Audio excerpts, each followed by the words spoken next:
What's going on, everybody, and welcome to another Angle of Pursuit podcast, your fantasy football home over at fakepigskin.com. I'm your host, Kyle Robert. You already follow me on Twitter at NotoriousKRO. With me once again, it's Tuesday. It's DJ Boyer time. What's up, DJ?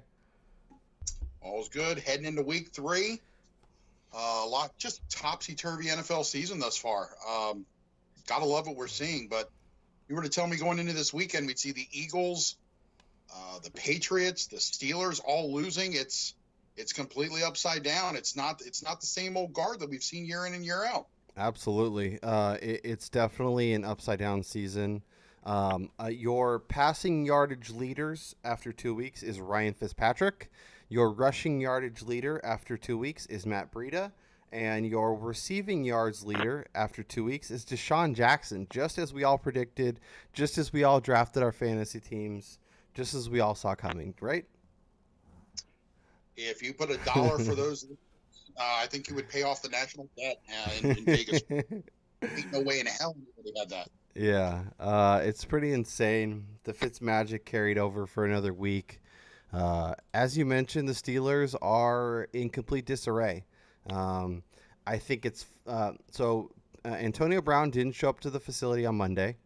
Le'Veon Bell's still out. The offense is a mess, but they looked really good in week 2, and it was the defense that let them down. Yet all people are talking about is their offense. So I do think that's kind of funny, but I guess what are your thoughts on the Steelers kind of going forward? If you own pieces of this offense, are you getting concerned that this could be a problem? Do you think this is something that could be fixed and all of a sudden we're going to be talking about, remember how crazy it was that the Steelers were such a mess in the first couple of weeks and now they're on their way to the Super Bowl? Like it's a pretty wild time. What's your read on the situation? Well, if you're a Pittsburgh fan, you got to be concerned. And I think I would be more concerned with the defense than the offense at this time. If you're a fantasy owner and have anybody on that offense, you're loving life right now. I mean, they got behind 21-0, tied it to 21, behind again. People were going to point to, James Conner, 8 carries, 17 yards. Well, they were down 21-0 at the blink of an eye. So you really can't hold that against him. But we talked about Juju Schuster-Smith, and he's getting tons of targets. Jesse James with a huge game, and Antonio Brown, very pedestrian for him with only about 80 yards receiving. So, I mean, they're putting up big numbers. So if you're a fantasy person, you're loving it. Yeah, Antonio Brown got 17 targets on Sunday. Juju Smith-Schuster got 19 targets. James Conner, he only had 17 rushing yards, but he found the end zone, and he also got 5 catches for almost 50 yards. So, he's salvaging his days with a safe floor, which is something that Le'Veon Bell, something that the top elite fantasy backs will do. So that is great to see if you're a Conner owner and you're trying to ride this wave as long as possible. I have a feeling that everything will be fine in Pittsburgh. But, I'm kind of excited if I own Roethlisberger, if I own Brown, if I own Smith-Schuster, because this offense, the defense is a mess. Their offense is going to have to put up points to keep pace, and I'm going to reap all the fantasy points in the process. And you're talking about a defense that's a mess, and they better get it figured out quick, because this Tampa Bay offense, you're talking about the passing yardage leader, as you've alluded to, the reception leader. That's the Monday Night Football game this week, and I believe that game's in Tampa. So Tampa is welcoming the Pittsburgh Steelers. Another week of Fitzmagic, another week for Evans to go off, Deshaun Jackson, O.J. Howard. Like, it could be another a long week for that defense. We talked about Chris found the end zone again. So yes, sir. Yes, sir. On that offense right now, making it happen. And real quick, big points to Ryan Fitzpatrick with the Conor McGregor look afterwards. That was just an awesome look. Good for you, Ryan. Yeah, Ryan, soak up your 15 minutes of fame. I have a feeling one of these games is going to end really poorly, and we're going to be back to Jameis soon, but enjoy it now. Let's stay in the state of Pennsylvania. Let's talk about your Eagles. There's a lot going on in Philadelphia. We'll start at the quarterback position. Carson Wentz is set to start on Sunday. He's facing the Colts. I guess if you're a Wentz owner, is he an automatic put back in your lineup? Is he you want to see it first? Where are you at with Carson and this offense? I think I'm a little bit more on the wait and see it. I think he'll be successful. I just don't see the gaudy numbers here. I think it's going to be more about ball control, and I think Philadelphia really has established the run game a little bit more, whether it be Jay Ajayi and he being banged up, Corey Clement. Wendell Smallwood is a great fit in that offense. He's just been hurt and hasn't been able to find the field consistently in his first 2 years. So a little more of Wendell Smallwood would be good. But also, it's just very intriguing. You're talking about an Indianapolis team that's looked a lot better. Frank Reich, of course, who was the offensive coordinator there. So there's definite familiarity there. And as I've alluded to, that Indianapolis defense looks like they are for real right now. So it's going to be a tough test, but this is the makings of a low-scoring defensive kind of game. This is like 17-14 written all over it. I think this is going to be a relatively low, grinded out, and I think the Eagles are really going to try and pound the ball. Yeah, and I think that's an interesting thought because if you look at it, you think, oh, Eagles, you think Colts, high impact offenses. But I'm kind of with you in terms of, kind of what we should expect to see from this game, just because the Eagles are going to say we got to work Wentz back in slowly. We can't just let him hit the ground running. We have to keep Andrew Luck and company off the field. The total opened up at 48. It's coming down to 47, 47 and a half. So, it's trending downward. Now, I want to talk about Jay Ajayi because it looks like he's not going to play this week. So if you're in a fantasy league, is, Corey Clement, your number one ad is, do you expect him to get to the bulk of the work? Do you think Smallwood gets worked in more? I know Darren Sproles was banged up last week. Do you think we could maybe just get him back for week 3? Where are you at with this running back situation? I agree. I don't think Ajayi sees the field. I think it's probably a couple weeks. I think they're going to take a very cautious approach with him. Mm-hmm. It's really just kind of a by committee approach. I mean, even with Clement, he's going to produce, but at the same time, you don't really see anyone in this offense getting more than 12, 13 carries at a time. But right now, he seems to be the most consistent receiver out of the backfield. Smallwood's really got the best hands because I'm not quite sure if Darren Sproles is going to be in this game or not.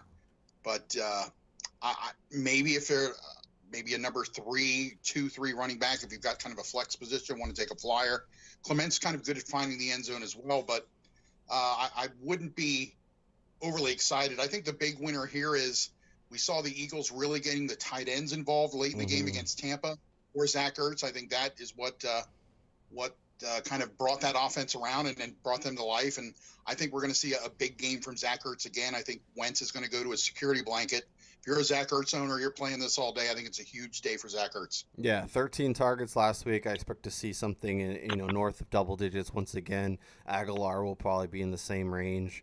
I like Corey Clement the most. I just think he's valuable in the passing game. He had 6 targets last week. I think he'll see that again. But I think, as you mentioned in terms of the carries, I think it's going to be a mess. I think Clement's going to get a handful. I think Smallwood's going to get a handful. Maybe it's closer to 8 and 8 instead of 6, 7, 7, like last week, or 10. Maybe they each get 10 carries. But if someone's obviously on fire, they'll give them the carries. But Corey Clement would be my ad in most leagues, and then Smallwood's definitely worth a look in deeper leagues, and if they can get in close and you get a shot, maybe he runs it in. Let's talk about the big situation, Josh Gordon. The Browns apparently were just done with dealing with him, which typical Browns. There's a reason why bad teams stay bad. They make decisions like this, but traded him to the Patriots. I guess if you're a Josh Gordon owner, what's your instant reaction, and I guess how excited are you in terms of instant impact, immediate production, or do you think it's going to be let's see him get in this offense, let's see him build a rapport with Brady before we go too crazy? I think he eventually makes an impact, but I think it's deeper down the line. I think we've seen this with some bigger receivers before. We thought, Michael Floyd was going to be a huge ad. We thought when Chad Johnson years ago came up, sometimes it's more of kind of a decoy situation and opening up things in the middle or for some other targets.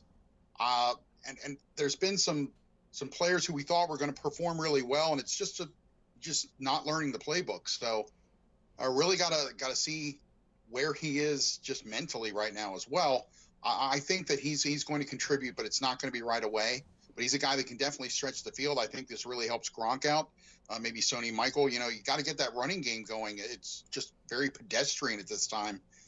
There's got to be some consistency running the football, or we're going to see teams dropping 6-7 into coverage constantly. We're just going to see 3 and sometimes 4-man fronts rushing the passer, because right now there's just no threat on that running game. Yeah, I'm with you, and I'm not a huge Gordon fan, and I honestly think now if you have some wide receiver depth, I think is a great time to trade for him. And if you can get Chris Hogan on the cheap, I think he is a great target to go get. I think people are writing him off a little too quickly and assuming that Josh Gordon's just going to take that role, and I think that's a little aggressive. I think Hogan's going to be still really valuable, and somebody that I'm definitely interested in. And maybe you can trade, Josh Gordon in some or for Hogan in something and rebuild your team a little bit. But yeah, I think now is the time to sell Gordon. Other than that, if you can't get what you want, sit tight. He's gonna. I'm with you. He's gonna have value, but it's not gonna be in the short term for sure. Let's head up to Seattle and talk about those Seahawks. This team is a complete mess. Offensively, the line can't block anything. The defense is trying to put pieces together, but as soon as they add pieces, Bobby Wagner's now out, and they're missing pieces here.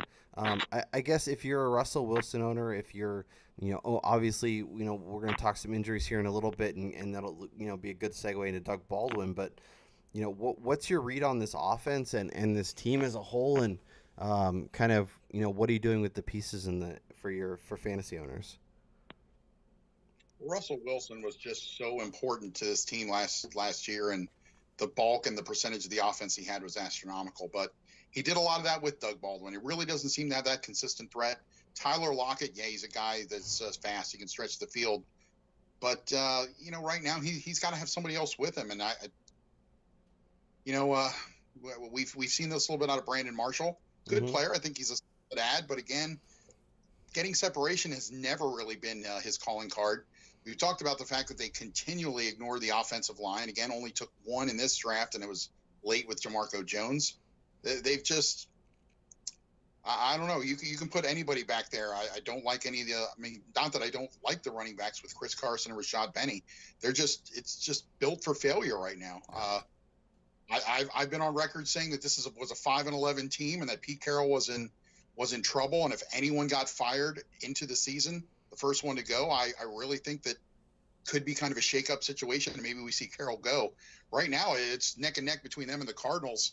You got to see these two play, and somebody's got to win that. I don't think anybody's ready for that rock fight. Yeah, that offense is a disaster. Like you mentioned, they can't block anybody, and you can't establish the run if you can't block. And then teams are going to load up that pressure. They've allowed a league high 12 sacks this season through 2 games, and that's with an athletic, mobile Russell Wilson who can get out of stuff that shouldn't necessarily be able to get out of. So it's definitely concerning. I'm with you. Tyler Lockett's probably the receiver to look at, who can give you the highest floor on a week-to-week basis or highest ceiling. Marshall will be solid, but this team doesn't move the ball up and down the field enough to warrant that kind of volume and to get that kind of red zone look. So he's a guy that I'm kind of wavering on. I want Rashad Penny to be good, but as of now with this offensive line, there's a lot to be worried about. Doug Baldwin, it still seems like we're at least a week, if not a couple weeks away from him returning, and even if he does come back, like are you excited to put him back in your lineup? I think you're going to have to be right now.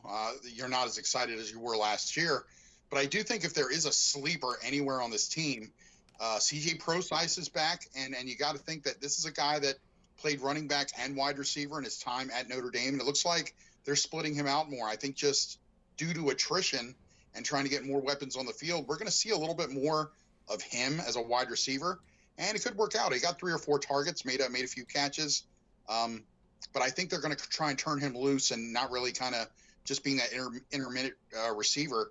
He's a guy like David Johnson, the running back for the Cardinals, spent time as a wide receiver at Northern Iowa. Prosise did the same, so he's not exactly green. They can kind of split him out, and I think right now we're going to see Seattle do more and more of that. So he could be a sneaky ad if we get some success there, because someone's going to have to take the ball and do Yeah. something with it in Seattle. Well, and this is a team that we is going to need. He obviously can't establish the run, so they're going to have to throw, and maybe he sees a few targets. I think that's an interesting name for deeper leagues.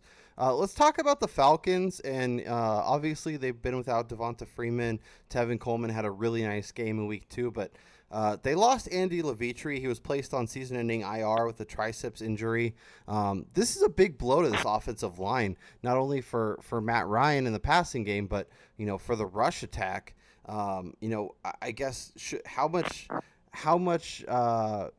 pause should we have with this injury and what it can do to this offense?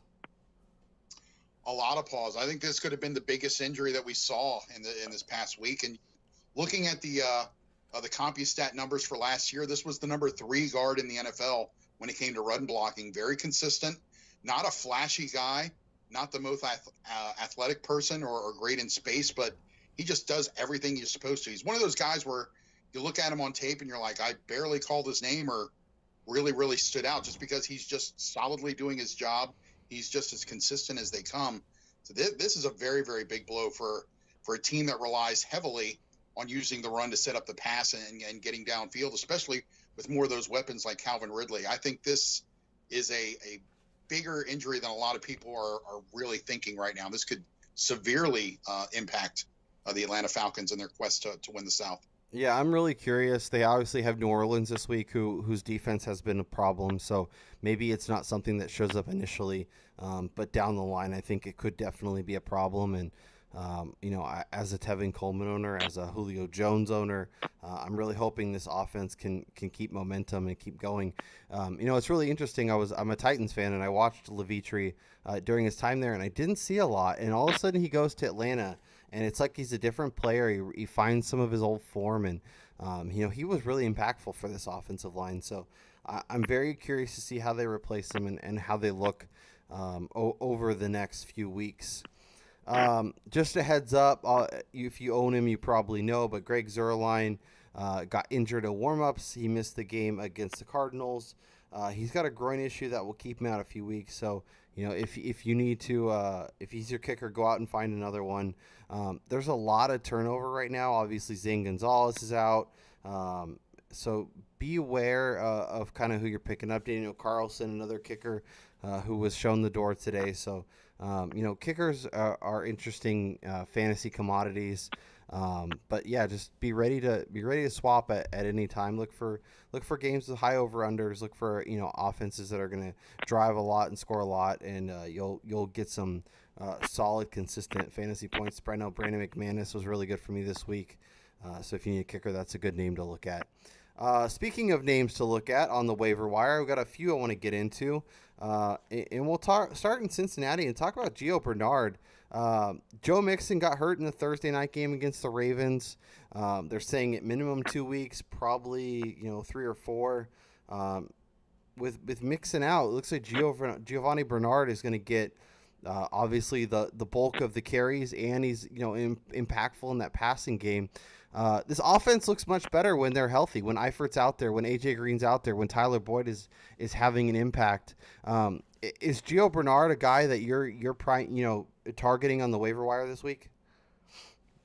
I think you have to, because I think Joe Mixon's been a pleasant surprise for a few people, myself included. I alluded that he was a second-round pick in the league I was in. So I think so. He's kind of a hot and cold guy in the fact that you kind of get him before he gets going, kind of get him before the line of scrimmage, or kind of trip. It's really hard for him to get the consistent positive yards, but once he's in the open field, he's still one of the best runners there is. Mm-hmm. Really good on the short passes and screen passes. He's an electrifying guy in space that I think does not get enough pub or publicity. So I think that he's a guy that can make it happen. And right now, this is a team playing with a lot of confidence out of the gate, 2-0. Tyler Boyd has made a great impact, the receiver out of Pitt. So this is Andy Dalton's really looking good right now. The defense is kind of using that bend but don't break philosophy, and they're doing a better job at really. I think the offense staying on the field, it's keeping the defense fresh. I really think that they were kind of a down year for them last year because the offense, it was one of those kind of situations where the offense was just doing too many 3-and-outs, and we saw the defense. They were second to last in fourth quarter defense last year. So I think as they're fresher, it's making Cincinnati look a lot better. And I think right now they're a threat to win that division. Yeah, and the offensive line has been much better. Obviously, on Thursday they lost Billy Price, so there's another offensive line injury that we'll have to kind of see how that impacts this team. But if I'm curious to see if the offensive line is just massively improved, and that's what's helped made Mixon much more valuable, and maybe that helps Gio be a much better player over the next couple weeks. But the Price injury it definitely holds a little bit. But I'm curious to see how that whole offense performs with Price out. I think there's a lot to it. What do you think about Mark Walton? Do you think he's a guy that if Gio is struggling between the tackles, if he gets nicked up a little bit, do you think Walton is a guy that would interest you over the next week or two as a guy who could maybe take a significant portion of at least the carries? He's a guy to definitely keep an eye on. I think he's going to get his chances because even when Bernard was, quote, the starter, there was a lot of time where he was kind of splitting with Jeremy Hill in the past. But he's never really, even when he was the starter, he's not a guy you're going to feed the ball 220 times a game. Not the biggest in stature, and just kind of does some other things, and especially out of the backfield, you want to kind of limit the carry. So I think the opportunity is going to be there. So it's really with Walton, he's definitely shown flashes, but it's the consistency. Blocking's been kind of a struggle with him. So I think right now that kind of keeps him out of being that more of that third down back, just because kind of the blocking was an issue in the preseason and in practice. But if he rights the ship there, he's definitely going to have a chance to probably get about 5 to 8 carries at least. And he does something big, we'll see more and more of him. Yeah, I think he's a name to at least keep on your watch list if you have deeper benches or in deeper leagues. I think he's definitely worth throwing on your team. I want to head to Green Bay and talk about the return of Aaron Jones. It's been 2 weeks. Aaron Jones is back this week. I guess what's your read on the situation? I know we talked before the season. Jamal Williams hasn't been great, but he's also really good pass blocker for Aaron Rodgers, who is that franchise and is already banged up a little bit. So, what's your read on Jones? Is he a guy you're adding in fantasy, and kind of what's your read on the whole situation? Green Bay backfield is just very, very hard to get a hold of. When you look at them physically, Jones probably does everything better than Jamal Williams, but I don't know. There's just something about the intangibles with Jamal Williams. He's one of the slower backs in the NFL, doesn't have the greatest he just gets it done. I don't know if it's just the incredible will. There's just something. He's a guy that you just kind of find yourself pulling for. So it's kind of hard to get him out of that lineup. I think it's going to be kind of a 50-50 kind of a flow, see how things are going. They kind of ease Jones into it, and maybe he takes more of the reps. But I kind of like Jamal Williams too, even though you shouldn't. When you look at him, you shouldn't like the guy, but he just gets it done. He defies. Yeah, I'm really curious to see this team over the next couple weeks. Because Aaron Jones is the explosive guy. He is the big playmaker. And, maybe he comes in, it's more of a 50-50 split with Jamal and ends up being more explosive and ends up, going into a 70-30. I think he's definitely worth an ad. I definitely, anytime you can get a feature back and an explosive offense, you have to do it. They showed even against a good Minnesota defense, they have the ability to put up a ton of points. But I still hold on to Jamal. I'm not cutting him by any means. And Ty Montgomery is still lingering in the background. So we'll see if he can become something as well. I want to throw out a few names on some wide receivers, and I want to start in Baltimore with John Smokey Brown. John Brown is just continuing to be productive despite, he battled some injuries during his time in Arizona. We expected him to kind of, emerge there. Never really did. Now he's in Baltimore. He's had 2 weeks. He's had 2 straight, 2 touchdowns in both games. I think he's a guy that Joe Flacco is clearly developing something with, and if you can get him on your waiver wire, I think he's a guy that you want to add. Yeah, I think this is one of the pickups or signings that really kind of went under the radar, went unnoticed. A guy that, again, with the draft stuff that I do, really kind of do a lot of concentration on the small school guys. Loved him at Pittsburgh State, go Gorillas. And this is an offense that's really very similar to what he saw at the collegiate level. That's a Division II school that's always near the top, has produced some NFL talent before. I mean, he showed flashes again in Arizona, has good speed, good hands, but the offense wasn't really quote that fit. It's really a fit here in Baltimore. He doesn't have to be the main weapon, but he's someone you got to account for. He just seems to be making plays and doing the little things. He's a guy that I can see week in and week out, maybe 5 for 60, 5 for 70, but he's finding the end zone.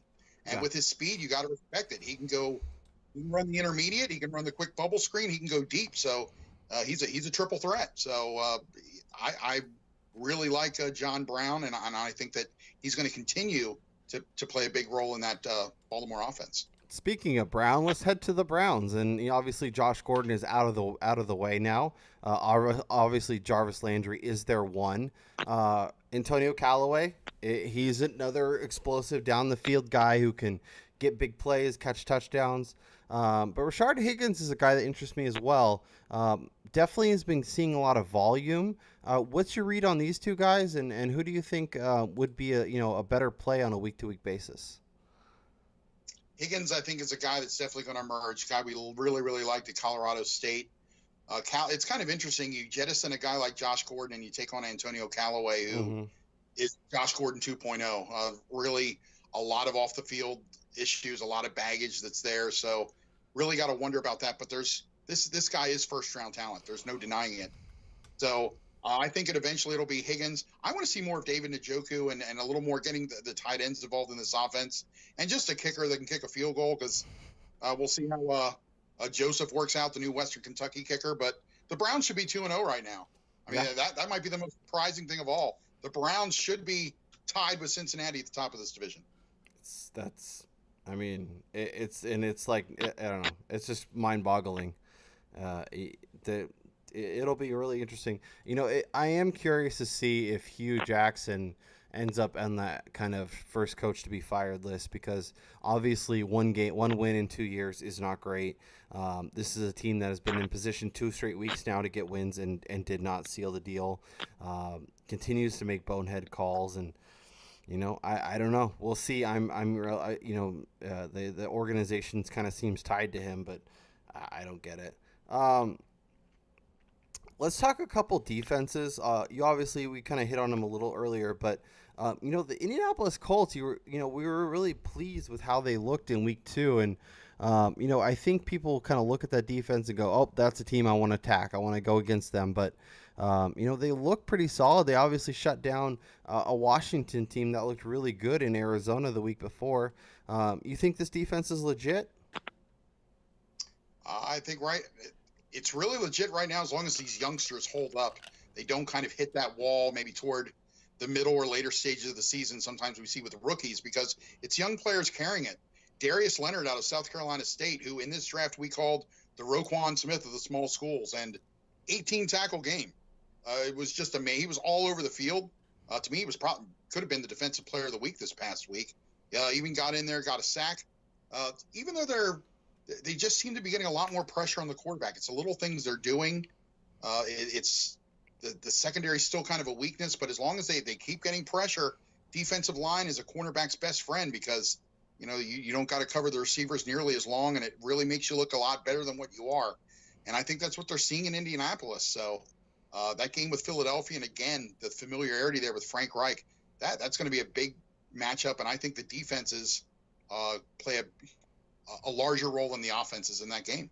Yeah, no, and I think that's a great call. I also want to talk about the Cowboys. I always look down on this defense. I don't really think, there's not a lot to get excited about. But this defense is, when they're healthy, when Sean Lee is in there, Jalen Smith's in there, it's really solid. They have the second most sacks in the league right now with 9.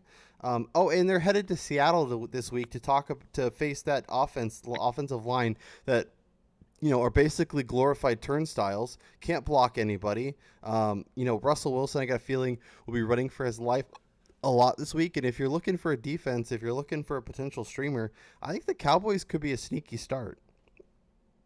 Yeah, exactly, and they're another team just like Indianapolis. The secondary is the weak link, but that defensive line, the fact that they're getting pressure, and they're getting pressure from different areas. They're not having to blitz the quarterback constantly.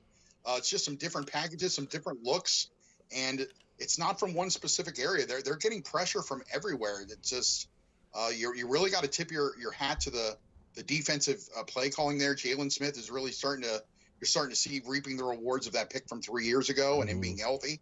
So I think the Cowboys are sneaky. I don't know if they're going to be one of the greatest defenses for the year, but for a week like this, when you play a Seattle team, it just is feeding right into their strength. And let's start and turn our focus towards week 3, because obviously there's a lot to be excited about. Is there something that you're really looking forward to, or maybe a couple some things as we look towards week 3, and things that we're excited to see or curious about? I know for me, I'm really curious to see how the Patrick Mahomes thing goes. Obviously, 10 touchdowns through 2 weeks, incredibly impressive. This week he's at home. He's facing the 49ers, who on in their secondary has been questionable at best.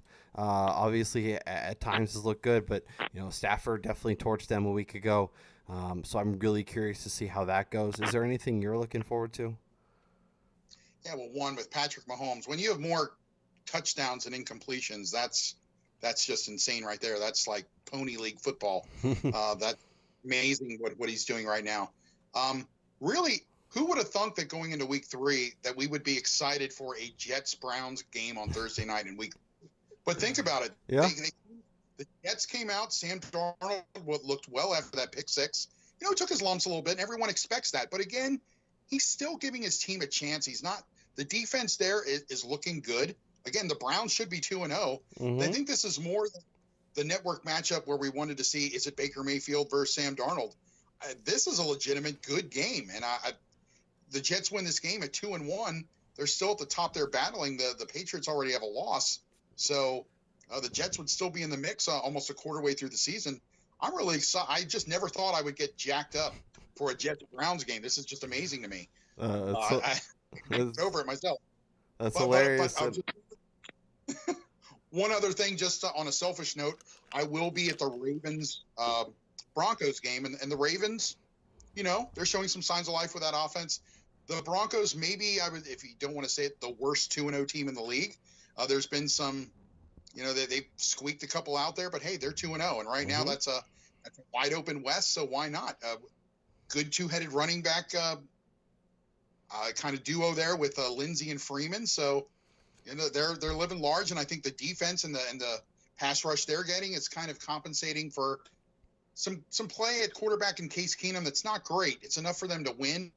It's an upgrade over what they had, but obviously I think they overpaid what they had to. But it is an upgrade over Trevor Siemian. Yeah, well, I think I could be an upgrade over Trevor Siemian, but that's another story. I am curious. I am curious for that game. I think, Case Keenum hasn't really been the guy we saw last year, which is a little concerning. But that defense is so good, and if they can continue to run the ball, I think they can be really good. I think this is a team that can win the division. And maybe even represent the AFC in the Super Bowl. I don't think that's out of the question. And I want to see Baltimore's passing game against this defense. I want to see how they are. I want to see if John Brown and Michael Crabtree and Willie Snead and all these guys can continue to produce against a good secondary. Obviously, not quite as good as we've seen in past years. And Chris Harris left the game against the Raiders with a little bit of a ding. I don't know if it's concussion or concussion-like symptoms, but I think that's definitely a game I'm keeping an eye on. And I want to keep an eye on the Jags. If Leonard Fournette doesn't play, Blake Bortles has been really, really good for fantasy and for, the Jaguars kind of as a whole. And he puts up big numbers and scores touchdowns. And, if Fournette doesn't play, Titans are while they have some talent, questionable on the back end. So Bortles could have another big game. So if you're looking for a streamer, I think that's a interesting name to target. And as always, head to fakepigskin.com. My waiver wire article is up there. Ralph has a QB streamers. There's defensive streamers. There's all kinds of quality content for Dynasty, for redraft, for IDP, for all that good stuff. And head over to draftsite.com as well. Check out DJ's work. Check out the NFL. They have NBA, they have hockey, they have whatever you need. But for DJ Boyer, I'm Kyle Robert, and we'll talk to you guys next week.